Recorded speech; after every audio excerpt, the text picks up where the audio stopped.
everyone watching. I am Jason David Frank, and you're in the lounge with Big Mike, and you know what time it is? It's morphin' time. You're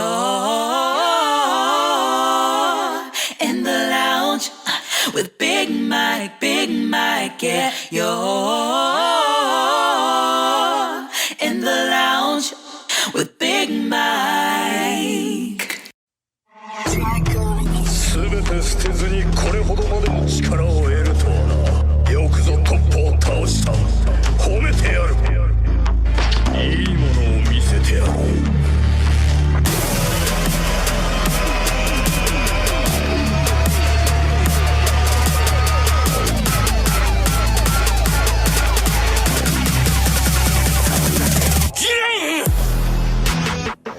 Music. All right. Welcome to the lounge. Welcome to the lounge. That was great. Michael, one thing I've learned is that when somebody's talking, they take out the music. Yeah, definitely. All right, guys. Welcome to the lounge, episode 1 of the Nerd Lounge. I am your host, Big Mike. We got here Teelee and also Bert Lacy from Bert Lacy's Art. How you guys doing today? Good. Doing good. Nice. Thanks for joining us. I want to say shout out to you guys. Shout out to everybody on Instagram, the Facebook, YouTube viewership, all that good stuff. So without further ado, Teelee, we're going to start with you. So tell us a little bit about yourself. Well, I'm a gamer, first off, but who doesn't game nowadays? A lot of people game. My personal favorite game is Tekken, but then I also like to cosplay. What got me into cosplaying was I went to my first Comic-Con, and I went to a store, and everybody was like, oh my God, it's Storm. And I'm just like, okay, it's just a costume.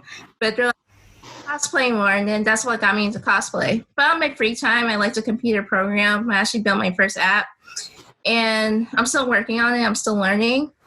And on top of that, I just definitely want to go on more cons and network. And also, I'm practicing my voice acting. Voice acting? Okay. Yeah. Nice. Yeah, let me say, for everybody out there, she is no joke. I played her in Tekken for like an hour, and it's pretty much pointless. She's really good. You said you're into voice acting, right? All right, so give us a little example. What you got? Oh, which ones did you want? Well, okay, I could do an anime kid voice if you want that. All right. Well, you got on Blossom. You know, give us a little bit of the Powerpuffs. Okay. Hi, this is Bubbles from Papa Girls. It's just such an honor to be on the Nerd Lounge. It's so freaking awesome. Dope. Nice. But really, I like that. you don't want to mess with me because I'm hardcore. Man. So what's your favorite cosplay thus far? Well, I did Chun-Li too, but I want to redo it. Most definitely Storm, because that was kind of like my breakout cosplay. Okay. Oh, you want to hear my anime voice though? Oh, yeah. Let's go. So anyway, welcome to the Nerd Lounge. It's like one of the best cosplays, gaming, anime, nerd things you could ever learn. It's so freaking awesome. You definitely have to check it out. Anime voice. Okay. I see you. And then I could do a little bit of Herbert the Pervert from Family Guy. Oh, Lordy. Oh man, so you got a lot of voices in the bag for you. Yeah, it's pretty much like, you want some popsicles? Welcome to the Nerd Lounge, everybody. Where we all get acquainted and know each other. All right, I see you. So you're pretty good at this. Of course. So you are you working on any projects to break out in the voice acting? Like, what's your goals? Well, I'm thinking about it. Well, it's not like success is going to come overnight. It takes a lot of dedication, passion, consistency. I was just hoping that I could reach out to other people and collab with others who share similar goals. And just have a similar ambition, pretty much help support other people and reach out to them too. That's pretty good. I feel like for females, it's easier for you guys to like break out and like voice act. Well, not necessarily like voice acting, but like more so like cosplaying. Because I know during quarantine, like the cosplayers are winning right now. It's like so many cosplayers I see like on Instagram. Oh, yes. OnlyFans. OnlyFans. Let's talk about OnlyFans real quick. Oh, my goodness. I heard that like many cosplayers nowadays are using OnlyFans. It's like, hey, go for it if that's what you want to do. But I feel like during this quarantine, a lot of cosplaying is breaking the internet, going viral. Especially when everybody's staying home. So it's like, in a way, everybody's trying to find their own comfort zone, what they like to do. And me, I just got back into cosplaying. Yeah. Because it's like, well, I might as well spend the time doing what I want to do for fun until the quarantine's over. And I am working on a small little web series, which is pretty funny, called Partners in Crime. But we'll talk about that in a later episode. Okay, that's cool. That's cool. Yeah. And like they don't do the OnlyFans. It's so many other things like you could do, like sell prints of yourself, because you guys have like legit fans. So I mean, yeah, it's possible, but I'm not on that level yet to do that. I feel you. I don't know, it's like some people will be like, ooh, she might be kind of arrogant or stuck up. And it's like, no, it takes time to really build a following. Yeah, definitely. I'm learning that now. So, all right, Bert, let's go to you. You know, however you feel. Hey, Bert. Yeah. Hey, I know. So, tell us a little bit about yourself. I see you got all the art in the background. Yeah, I went ahead and pulled some stuff out so that way I can give at least some examples for people who haven't been able to see me. I've been into art probably my whole life, really. I mean, that's been my talent, and it's been talent. Into a couple different things. Not to go too off tangent, I want to say pretty clear because I can go into a story mode. But so I've done art as a side job for a lot of things. I went full stream back in about 2012, 2013. That's when I went fully freelance independent and started doing my own thing. And I did it actually with my twin brother, and we've been doing art together. And then probably in about 2016 was when I was trying to figure out my own. And since then, it's kind of been just back and forth. Life has a way of changing things every once in a while. And I'm a mixed media. So like what you see behind me is like paintings that I've done. Oh, nice. This one's Darth Vader, and it's the transition of him where Anakin goes into the transition period. And then back over there is like different paintings from the last more newer movies, the Disney based. Wow. That's really cool. That I had made up. And then this is one you'll like. This is Baby Mario. Now I made this in my teens, but it was like little baby Mario. Wow. Naked baby Mario. Yeah, well, he's got a diaper on. He's got a diaper. He's totally naked. And then let me see. This guy. I don't know if you know this guy. This is an older cartoon too. That's from is that from Ninja Turtles? No, that's not the. No. But he does have a similar kind of thing from Ninja Turtles. It's Bucky O'Hare. He was an animated series and a comic book. It was like space animals in space. I vaguely I feel like I remember him. That's like early 90s, right? Yeah, dude, that's where all my fandom comes from. I'm an 80s, 90s kid. I grew up in the I born in the 80s, but grew up in the 90s. So it's definitely everything. Man. But yeah, I'm a little bit of a variety because I'm working more on animation again. Originally, that was my goal, be an animator. Started that. Little brief story. I don't even know if you know this, Michael, because we know each other, but I don't know if I told you this. So out of high school, my plan was not to go straight to college. I was supposed to go in the Disney program and go into the animation down in Florida. That was in 2002. in the transition of 2002 to 2003, Disney animation, gone. Pixar, boom. Oh. In that transition time period, I was meeting artists, and artists told me not to come to Disney. 2D art was dead, and that 3D art was the only thing to do now. And so I was like, oh, I like 3D, but I don't know 3D. So I didn't get to go to Disney, and I didn't get to go do internship because everything was Pixar at the time. And so that kind of deterred me away from animation for a while. Then I got back into it, but it never became full stream. I started doing a lot of other stuff. And I really want to do, like, this is just long-term run. I would love to have, I guess, a business that could aim towards bringing people's fantasy and dreams and what they would want to life, which is like any animator or storyteller wants to do. Because I'm big about toy design. I'm big about the movies, and I've done like acting and performance. So it's a mixed art towards it all. And what would I like to come into next? I don't know. It's kind of like I'm open for a lot of opportunities. I really want to work on making my own toy design through 3D printing. Oh wow! Yeah, that I have a little bit of some ideas and some my own private animation stories that I want to make. I'm trying to get myself gamed up for it and go ahead and get it kind of done. The thing is, my animation style, it's not like a lot of the cartoons you see now. It's more old school, so it's going to take more time. Cell work was a pain in the butt, but I feel like cell work, if you can mix that in, which there's ways to do it digital without it looking, I think cartoons are too crisp. They need to have a little dirt to them. They look a little bit more authentic.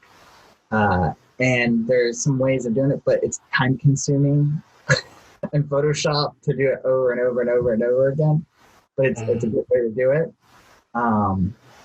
Here's an example of a cell that I made up right here of Wolverine. Oh, what is that? Oh, nice. This one was actually a hand drew That it, is so cool. and then I brought it back into digital on Photoshop, and I re-inked it and colored it, and then I printed it out on a vellum, hard plastic, which is the same kind of things they would normally do when they go to do animation. Wow. Wow. If I have this white on the background, you can see my hand coming right through it.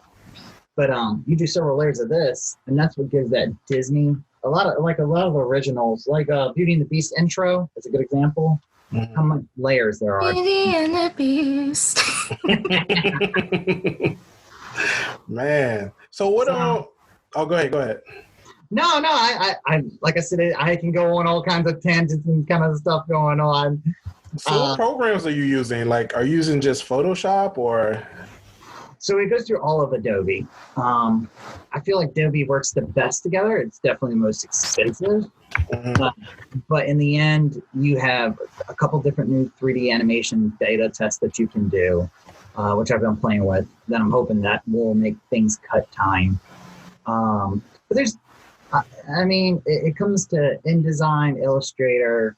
My go-to is Adobe Photoshop, because I've been doing that since I was probably in the early 90s when it was first popping up. I started practicing with it. I had a neighbor that knew how to do it, and he would come over, and then we'd go over to his house, and he would give us lessons for hours, and we'd just learn the process. Wow. I mean, the basic, like where you take something, you edit and put somebody's over their face, or you make people look smaller, bigger, or you add this, or you put them in something. That's the originality of Photoshop, but it's just converted to everything. I usually draw in Photoshop, even though Illustrator is more meant for drawing. Illustrator is more crisp, which you see a lot of the cartoons made out of now, like Teen Titans, good example. That's all Illustrator. I love Teen Titans. Yeah. Wait, Teen Titans or Teen Titans Go? Oh. I know Teen Titans Go is all Illustrator based. Oh. Titans, maybe. I don't know. I think there's still some like You can usually tell in older animations, if you take a look, you can see where they didn't erase and they take lines out and they're there. So you can, I think digitized animation didn't really come into play till 2005, 6, going into like the 2010. Everything started going very digitized, where it wasn't hand done anymore. Okay. I don't know very many things that are really quote hand done in animation. Yeah. I mean, like example is anime. There's a extreme difference between original old anime and new anime. Oh yeah, you can definitely tell the difference. Yeah, for sure. Big Do difference. you have a favorite anime? Oh, favorite anime. All right, it's okay. So this is going back. I'm a science fiction person too, so I'm big on Star Wars and stuff like that. But when it comes to anime, robots, there's the Robotech series or the Macross series. I was just talking to somebody about Robotech. I am like, that was huge. That was my opening to Space Wars. Yeah. And the love story. Love story was kind of goofy. I mean, come on. So Padme, who is the main vocalist in there, that's a female. She was like the destroyer of these aliens because when she sung, they were like they've never heard people sing or anything sing before out of love. So it would paralyze them. They'd be like, oh, it's a weapon. And they'd stay there. And then the human race would be like, all right, shoot them. And then they'd blow them all up. And they'd be like, so Padme, they would just put her out as like a projection saying, sing your song of love, and we're just going to destroy these guys. Wow. Interesting concept. But I'll tell you what, the Japanese culture has a very interesting prospect on love and destroy. Oh yeah. Robots. It's almost kind of like it runs together almost. Speaking of anime, my current favorite one, well, I don't have a favorite one, but I'm currently watching Neon Genesis Evangelion. And it has to deal with robots. You guys heard of it? I've heard of it. I think almost all the robot films I got really into. I still kind of was trying to follow that story. It wasn't. Do you know what the basis of it is? It's mostly like the main character is a little boy, and his father, he runs this company where they pretty much take out this different species and stuff that's invading their world. And his son, he pretty much hires his son, who's the main character, to fight these species using robots and stuff. And he teams up with other people to do it. But then the son generally questions if his cause is for the good cause. Huh? Okay.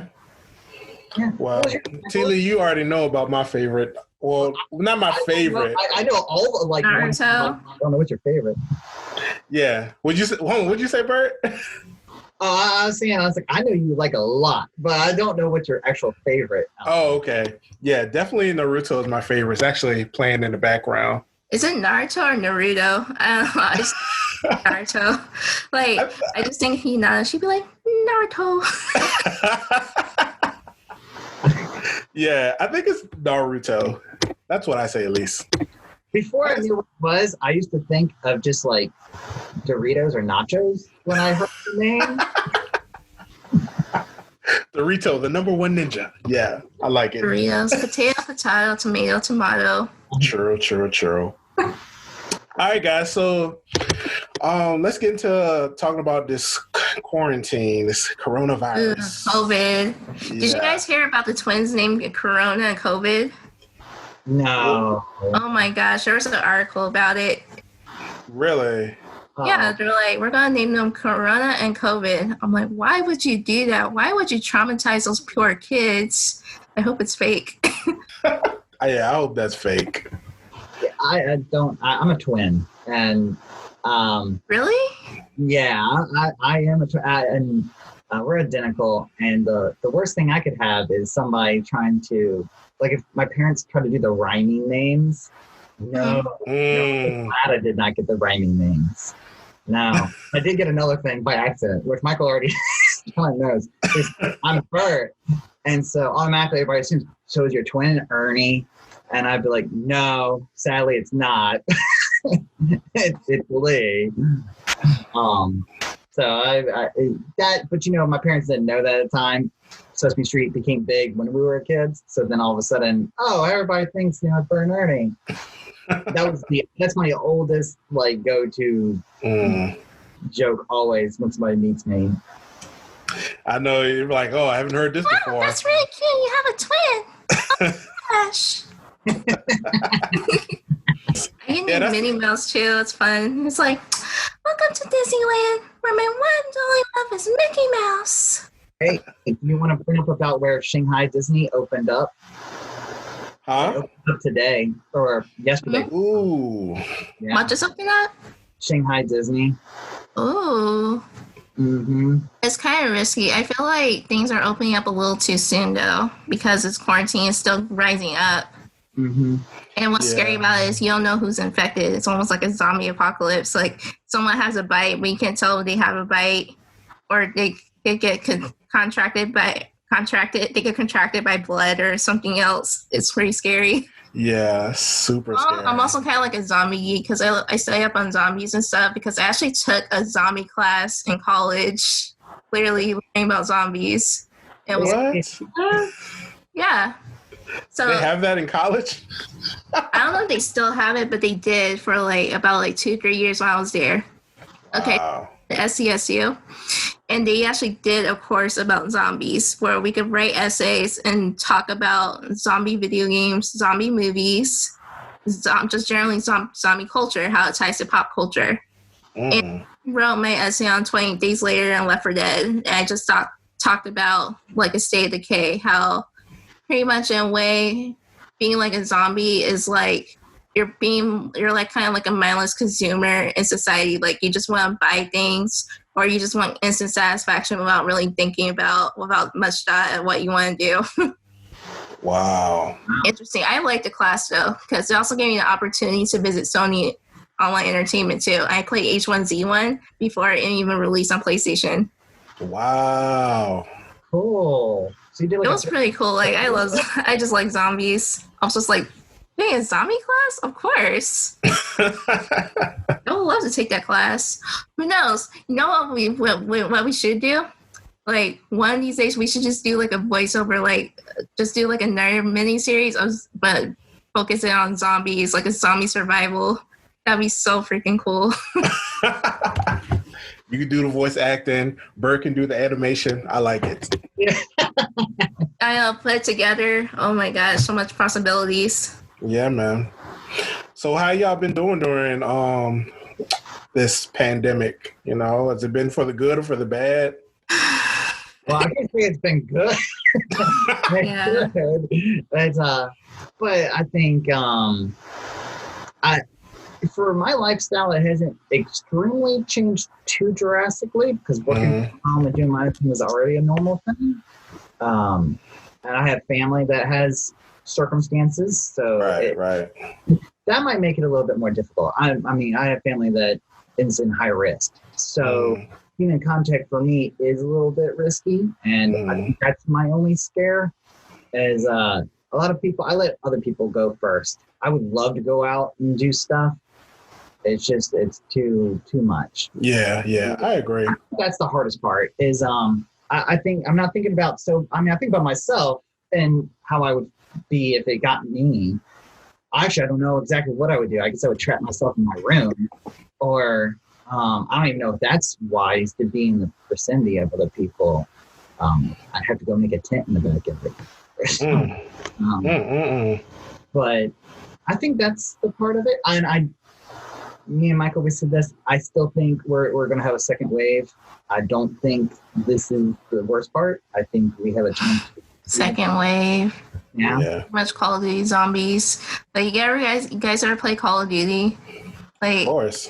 Yeah, the zombies modes, first wave, there's second wave, you get upgraded weapons, but then more zombies are coming at you. Oh my God. Yeah. I'm just gonna say this right now, how people are reacting to the quarantine while these protests and stuff and not staying home, and more of it is exponentially growing. There's no way we would survive a zombie apocalypse. I'm just telling you this right now. No. We'd be like The Walking Dead.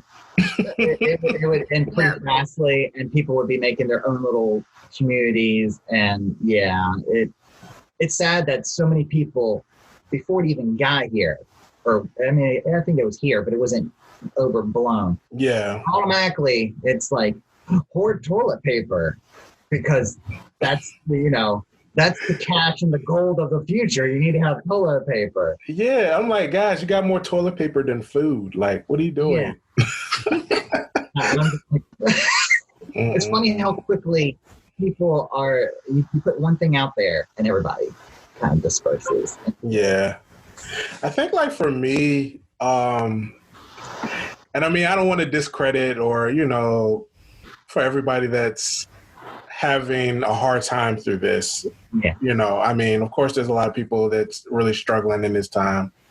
I'm just talking about my own experience, but it's been pretty good. I mean, nothing's really slowed down as far as like financially or anything for me. So, and like it's allowed me to be in a more creative space. Henceforth the podcast. So yeah, and I've been trying to learn Photoshop. Bert, we still got to get together on that too, man. Yeah. I'm still. It's a little rough. I think I've gotten like the audio and like the video part of it. Like I'm kind of learning that more faster than I am the pictures, how to edit pictures. Okay. Yeah. Yeah. I'll give you some Definitely. 101 classes. Yeah. So, guys, what do you think about like how the coronavirus is affecting like other stuff like Marvel and Disney and DC and like just movies in general? Like, You know what would be ironic? So ironic.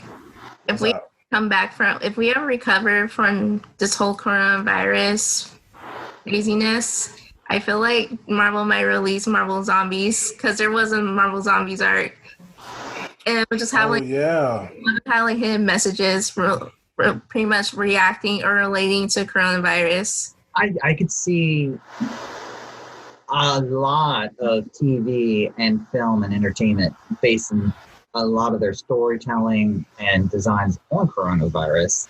Mm-hmm. See, that's kind of what happened. I mean, I do feel like the coronavirus is a form of war. We're just at war with. Oh yeah, absolutely. It feels like war because the people on the front lines, they're literally going through bad, heavy stuff. And I think you see the people who can't handle it and the people who are victims of it. And I mean, the last real, quote, war we've had as a world war, because this is a world thing, is World War II. And after World War II, a lot of things changed with entertainment. I mean, most Marvel movies are based on old wars. And Captain America. Yeah, a lot of stuff is. So this is just a new form of something to come through. And I mean, I've thought about this idea with Michael. I told him about making an animation character based off of this coronavirus, and so that way kids can understand, because right now it's still pretty complicated to understand from a kid's point of view. You just think of it as a flu, but it's so much more than just that. But yeah, man, I think we're gonna have a lot of changes from it. I already know there are a lot of changes right now. You know, the UFC had a fight last night, or no, this weekend. Oh, the UFC? Yep, they went ahead and started their first fights. Did they really do the island idea? Yep. Oh my goodness! Wait, on an island? Wait, you mean on an island? Yeah, Dana White was talking about. No, that was a joke. Oh, okay. I was like, what is this, Mortal Kombat? No, they're not going to do it on an island. No, they did it in their same location. Oh, okay. They did quarantine. One of the fighters couldn't fight because he had the virus. They found out. Yeah, that's pretty bad. But yeah, had the full UFC fights, and I mean, I think all that stuff is kind of a risk. Yeah, absolutely. I follow pro wrestling, and pro wrestling's been doing it ever since. Like they haven't stopped. Most of them, like top, I guess organizations haven't. Yeah, because ESPN is struggling. They don't have any sports. Here's another topic, because I follow pro wrestling and some of the Disney and stuff like that. Right now, and it's gossip, but gossip usually comes around. WWE is now talking about selling forms of their product to ESPN, which is really good. Oh, I did hear that. That's crazy, because like... But I can understand that, because with all these changes going on, I think they're just trying to morph into one. Because right now, Vince McMahon with the WWE is actually hitting and helping out the NFL with how to go through with doing football in the coming season and how to handle it. And Vince says he's let go of a lot of wrestlers too, right? They did a big let go a couple weeks ago now. It's been a couple weeks. Most of the guys are happy they left anyways. They're in a better place from it. Most of the people that are there, it's a struggle. Last night they just had a pay-per-view. And I think them doing the live performances is kind of, I don't want to say it's not boring, because it's entertainment. So it's something, but it's without a crowd, without other things. It seems it's theater. It's definitely, you see the theater. But when they did a scene where they pre-recorded everything and they made it very over the top, it almost felt like Saturday Night Live, where they kind of make these skits. That was pretty fun. That was funny. That was actually enjoyable to watch. I think more live. Yes, live is good, because you can never recopy a live show. There's just things that come that you can't take away. And but pre-recording stuff is probably a good idea right now.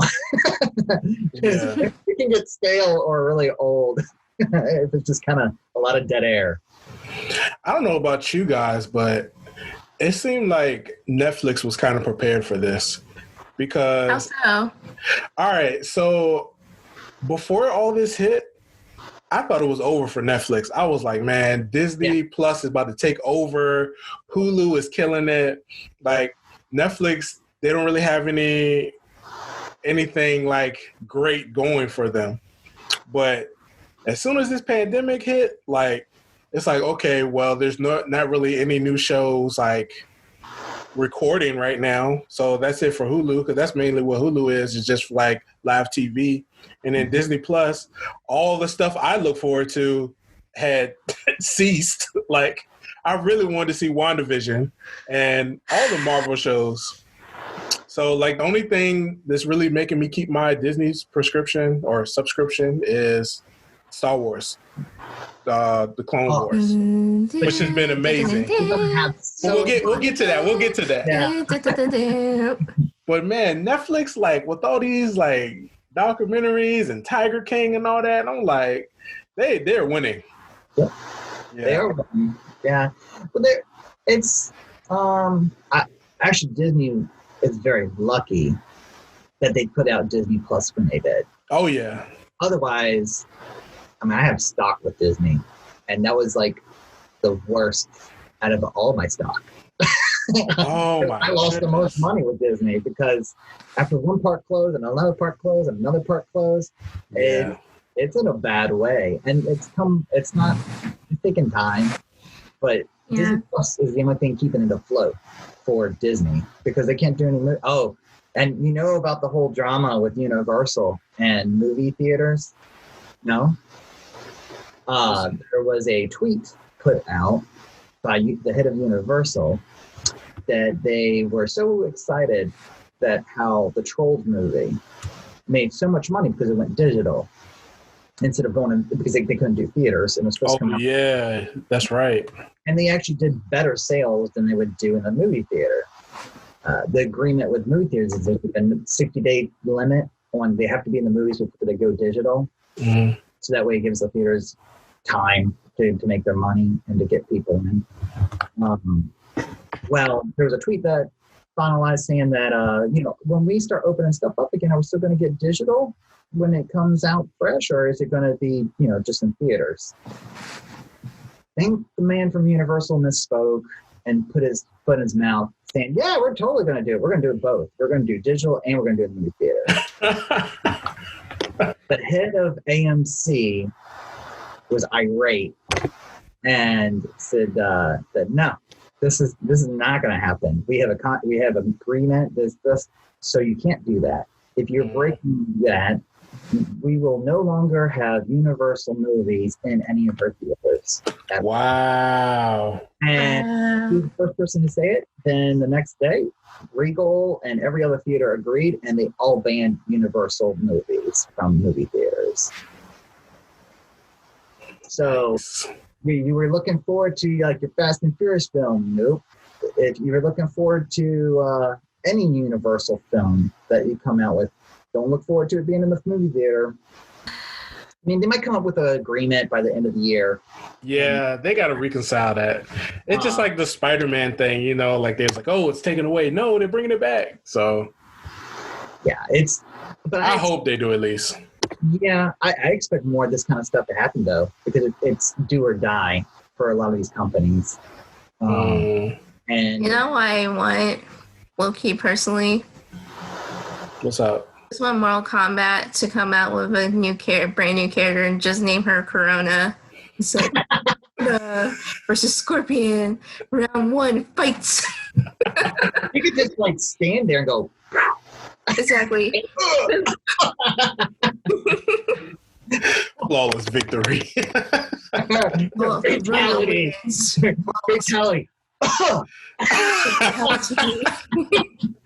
That's so messed up. Oh my goodness.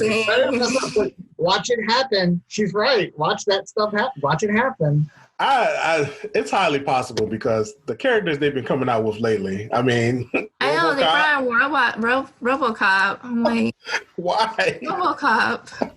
It's all like old 80s characters they keep on bringing into films. That's true. Terminator. Yep. They had Predator, Alien. They did Jason, Chainsaw Massacre. Who else did they do? Oh, they did bring in Jason, yep. Mm-hmm. Oh, so let's go back to Star Wars real quick, guys. Okay. So much to unpack. All right. Have y'all been watching the Clone Wars? Oh, I finished it. Yeah. You finished it? I did. I haven't finished it yet. I just watched, unless that was the last episode. I don't think it was. With the Order 66. I mean, kind of. Yeah, I think it's the last. I mean, it's the one.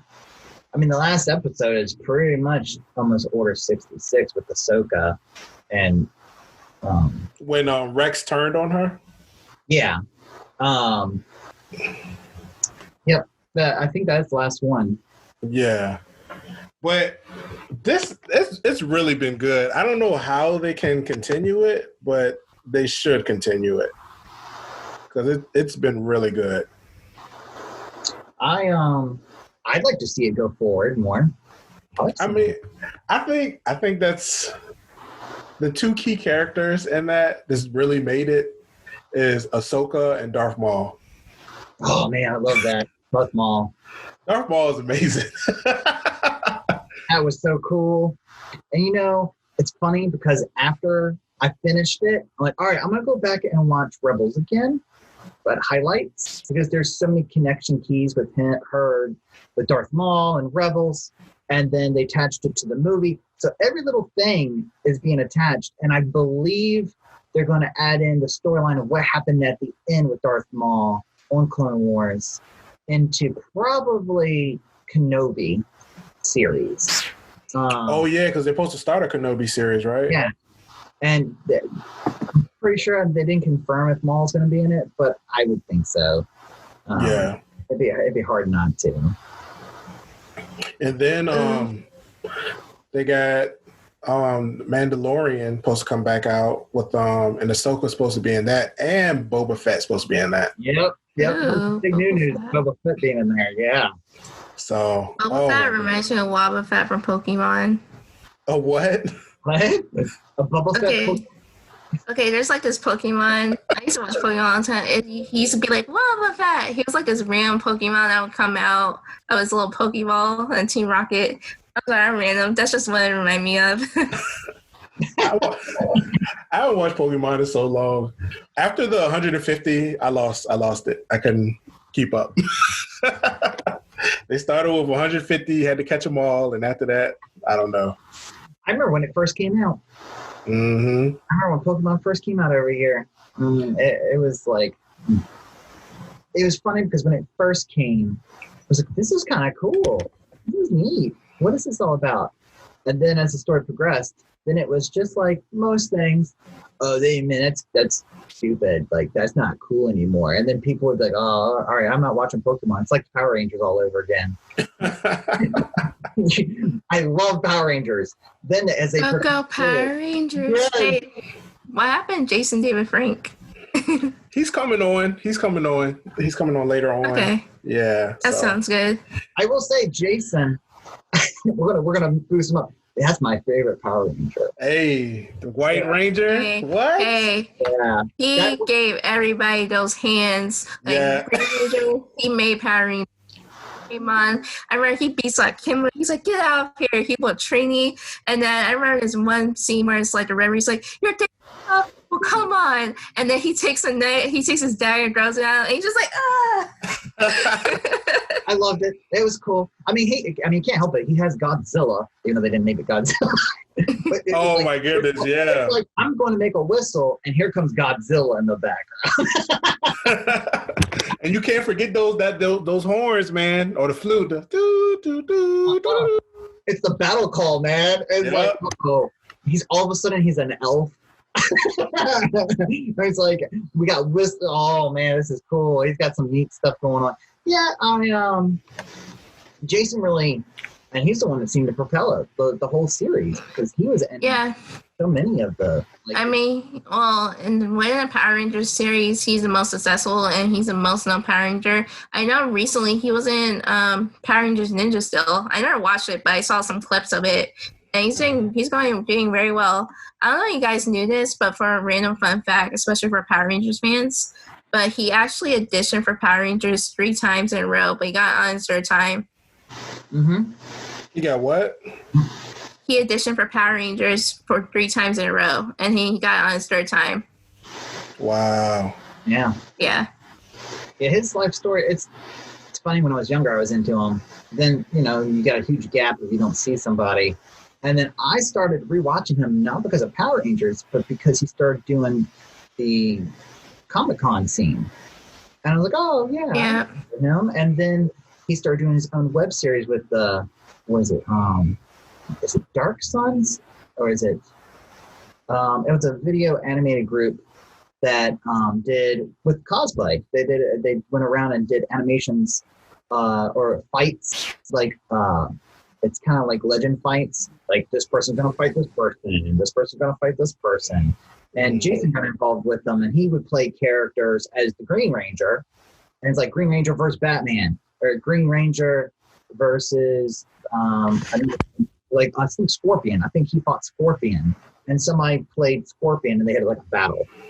Oh yeah, I've seen that actually. Bat in the Sun. Yeah, Bat Sun. Yeah. And but they did a documentary series with him for like 4 or 5 episodes, I think, about him and his life. I was talking about him and then his daughter, and how his daughter's now involved with all of it because she's so inspired by it. And then his journey. I think he went to go get his Muay Thai level belt or something. He went all the way over into Asia, and they showed the whole story about how he went through getting it done. And yeah. Ugh, I should tell you about my little Power Ranger story. Oh my gosh. Well, it's not a story. It was about my first Comic-Con. I actually met some of the Power Rangers. You guys probably met Power Rangers to be visiting cons. But one of them asked me to audition. You should. What? I thought about it. But at the time I was in college, so I didn't go with it. I just wanted to finish school. Man. That probably was the best route to go anyway. Well, you never know, like, which Power Ranger was it? Or you don't want to say? It was I'm just gonna keep it confidential. All right, cool. If people want to know, they can just follow me on Instagram. Like a video. Oh yeah. You guys shout out your Instagrams real quick. Yeah. My Instagram, Miss Teelee 93. If you want to follow me. Yep. Right. my Instagram's at Bert Lacy Art. I make it very simple. Nice. Oh, one more thing I did want to talk to you guys about, because I was so excited about it. But did you guys get to see Justice League Apocalypse War? Oh my God. See, I didn't get to watch it yet. I saved it. I don't watch it yet. Bert, I felt like I was gonna cry. Actually, no, I did cry. It was so powerful. I might have shed a thug tear. One little thug tear. There's actually some lessons I took from that movie. Most definitely, it's definitely seize a moment and cherish every moment you have, especially with the people you care for. Because the ending was extremely sad. Yes, it was. Oh my gosh. Hold on. Spoiler alert. Because we about to get into it. Oh my goodness. So, yeah. Okay.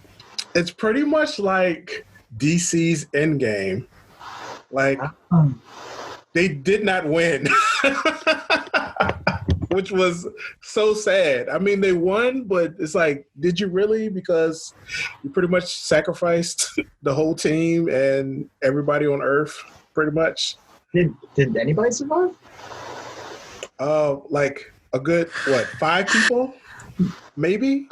10? Well, a spoiler alert, major spoiler. You might want to mute this. Pretty much at the end, everybody's basically screwed at the end of it. Mm-hmm. Because yes, they defeated Darkseid, but the world's still coming to an end. Everybody's screwed. The world is still coming to an end. Yeah. So no one lives. Everybody looks at Flash like, you know what you have to do, right? Yeah, like everybody's about to die. Yeah, Flash will be one person. I'll be like, okay, time for a reset. Yeah. Again. Oh my goodness. It was crazy because you thought they were going to do something like they go in, they're like, okay, Darkseid, he's about to attack Earth. He hasn't done it yet, but we're considering this an act of war because we know he's planning it, so we're going to hit him first. And like the whole time, Darkseid's like listening to their conversation, and he's like ready for them as soon as they hit Apocalypse.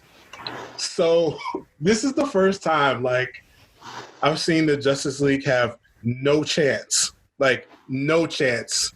Like it's basically like Avengers against Thanos and Infinity War. It was sad. It was really sad. And then so they defeat the Dutch Justice League, and then they go to Earth, and then it's only the Teen Titans left. So you know they didn't win. The Justice League can't win. Oh man. Like your only choice was to escape. Like there was no chance of winning. So one part that did make me laugh was the little fight between Darkseid and Trigon. Oh my gosh. Because like Darkseid got emotional. He's just like, no. Trigon was just trolling him. He's like, ha ha ha. Oh yeah, he did do that. He trolled him. He's like, you're going to my place now. Like, exactly. Like, because I know they talked about like they got sucked into a black hole, but in my opinion, I feel like they went to HE double hockey 6 because it's Trigon and he's a demon. Yeah. Pretty sure that's where they went. And it really was like on accident that they even released Trigon because they killed Robin, Batman's son Robin, Damian. They killed him. And then Raven lost it because they were having like a little love story. Are you getting emotional over there? Yeah, because I'm not gonna lie, in the earlier DC movies, Damon used to be my least favorite because he was so cocky. Mm-hmm. It's just like, stand in my way, I'll kill you. I'm like, who are you, you little?